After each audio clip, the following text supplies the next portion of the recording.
ఖమ్మం జిల్లా కోదాడ క్రాస్ రోడ్డులో ఉన్న రమేష్ దాబాలో అర్ధరాత్రి తీవ్ర ఘర్షణ జరిగింది. మద్యం మత్తులో తెల్లాటిపల్లి ఖమ్మం రేవతి సెంటర్ యువకులు పరస్పరం దాడికి పాల్పడ్డారు. అడ్డుకోబోయిన ఖమ్మం రూరల్ ఎస్ఐ సురేష్తో పాటు ఓ కానిస్టేబుల్ పై కూడా దాడి చేశారు. ఇక ఈ దాడిలో నలుగురికి తీవ్ర గాయాలయ్యాయి. క్షతగాత్రులను ఖమ్మం ప్రభుత్వ ఆసుపత్రికి తరలించారు. మరోసారి ఖమ్మం పట్టణ రేవతి సెంటర్ వర్గీయులు 50 మందికి పైగా ఆసుపత్రికి చేరుకుని తెల్లార్డుపల్లి గ్రామస్తులపై కర్రలతో దాడి చేశారని బాధితులు చెప్పారు.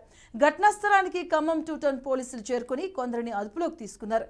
ఇక మిగిలిన వారి కోసం గాలిస్తున్నారు. ఫ్రెండ్ మిర్చి బత్తాలు దొరకరాదని పోయినాం. తోలకు వచ్చినాం.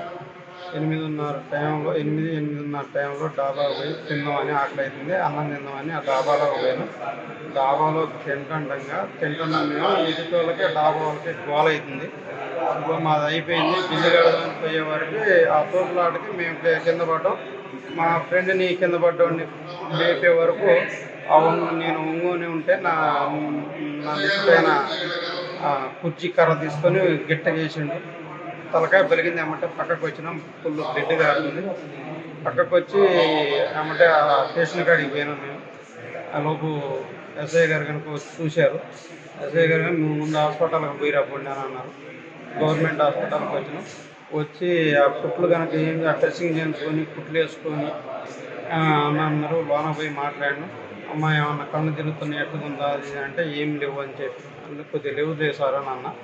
రేపు పొద్దున్నే రాండి అమ్మ అని అన్నారు. ఈలోపు మా ఫ్రెండ్స్ కొంతమంది మా సారులు వచ్చారు. మా సారులు వచ్చి నన్ను బయటికి తీసుకుపోతుంటారికి వాళ్ళు ఒక 20-30 మందిని కర్రలు తీసుకొని వచ్చారు. హాస్పిటల్కి వచ్చారు. ఫుల్గా తాగున్నట్టుగానే ఉన్నది. గంజాయి బ్యాచ్ లెక్క తయారు ఉన్నారు. ఫుల్గా కర్రలు రాడ్లతోటి ఎక్కడ పడితే అక్కడ కొంత మా ఫ్రెండ్స్ని కొట్టారు బాగా.